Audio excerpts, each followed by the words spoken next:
Assalamualaikum warahmatullahi taala wabarakatuh. Kami dari kelompok 6 akan mempresentasikan tentang permotivasian. Perkenalkan, nama saya Heni Fitria. Saya Hilmiatul Hanifah. Saya Jessica Happy Isabella. Pengertian motivasi. Motivasi berasal dari kata mover yang berarti dorongan atau menggerakkan. Motivasi atau motivation dalam manajemen hanya ditunjukkan pada sumber daya manusia umumnya dan bawahan khususnya. Tingkatan dalam motivasi. Yang pertama, level paling rendah, level spirit, yaitu menghadiri AMT atau Achievement Motivation Training. Yang kedua, level mindset atau pengaturan pada pikiran. Ini dilakukan oleh diri sendiri untuk menciptakan semangat dan motivasi untuk diri sendiri. Yang ketiga, level skill dan job, kemampuan dan pekerjaan. Saat kita sudah mengetahui apa yang mampu kita lakukan dan mengaplikasikannya dalam pekerjaan, maka kita akan secara otomatis mendapat semangat dan alasan untuk menghasilkan yang terbaik dalam sasaran kita.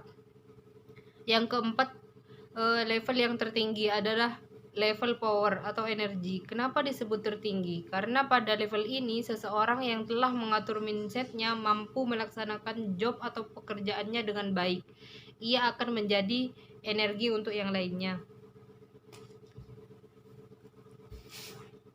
Selanjutnya, tujuan motivasi menurut Malayu SP Hasibuan. Yang pertama, meningkatkan moral dan kepuasan kerja karyawan. Meningkatkan produktivitas kerja karyawan. Yang ketiga, mempertahankan kestabilan karyawan perusahaan. Kemudian, meningkatkan kedisiplinan karyawan. Yang kelima, mengefektifkan pengadaan karyawan. Yang keenam, menciptakan suasana dan hubungan kerja yang baik. Yang ketujuh, meningkatkan loyalitas, kreativitas, dan partisipasi karyawan. Yang terakhir, meningkatkan kesejahteraan karyawan. Malayu SP Hasibuan mengatakan bahwa proses motivasi adalah sebagai berikut. Yang pertama, tujuan, kemudian mengetahui kepentingan dan komunikasi efektif, integrasi tujuan dan fasilitas, kemudian teamwork. Elemen penggerak motivasi. Yang pertama, kinerja atau achievement. Yang kedua, penghargaan. Yang ketiga, tantangan. Yang keempat, tanggung jawab. Yang kelima, pengembangan. Yang keenam, keterlibatan. Yang ketujuh, kesempatan. Selanjutnya, bentuk motivasi. Yang pertama, kompensasi bentuk uang. Yang kedua, pengarahan dan pengendalian pengarahan. Yang ketiga, penetapan pola kerja yang efektif. Teori motivasi. Yang pertama, teori kepuasan. Berorientasi pada faktor diri individu yang menguatkan, mengerahkan, mendukung, dan menghentikan perilaku. Yang kedua, teori proses. Mendeskripsikan dan menganalisis bagaimana perilaku yang dikuatkan, didukung, dan dihentikan.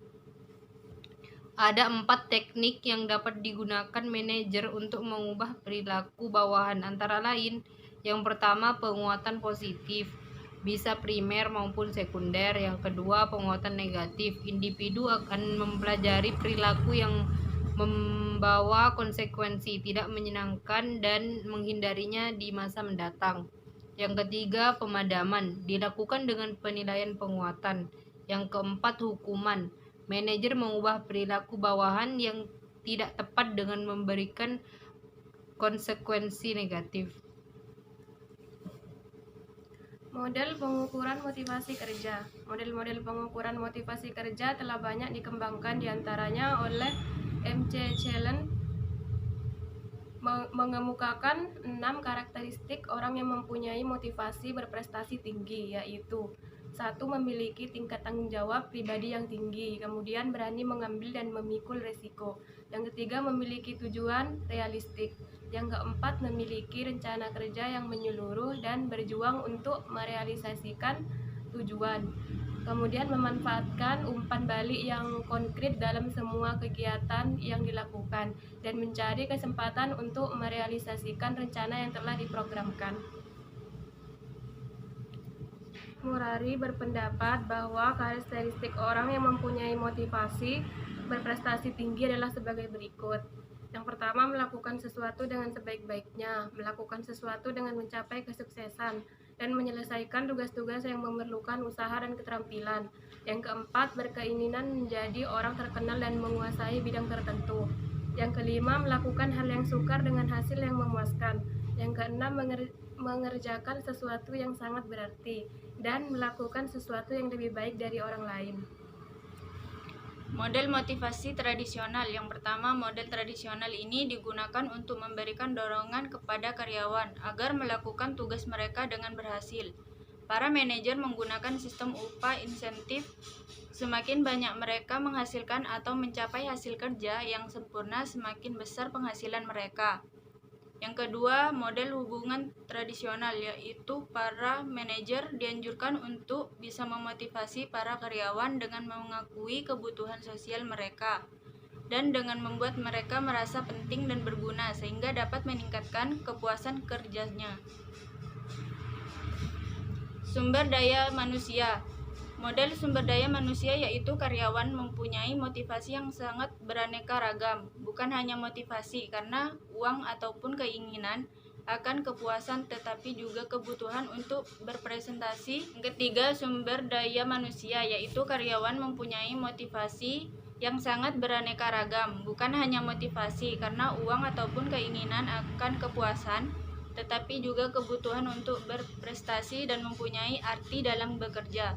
Tugas manajer dalam model ini bukanlah menyuap para karyawan dengan upah atau uang saja, tetapi juga untuk mengembangkan rasa tanggung jawab bersama dalam mencapai tujuan organisasi dan anggotanya, di mana setiap karyawan menyumbangkan sesuai dengan kepentingan dan kemampuan masing-masing.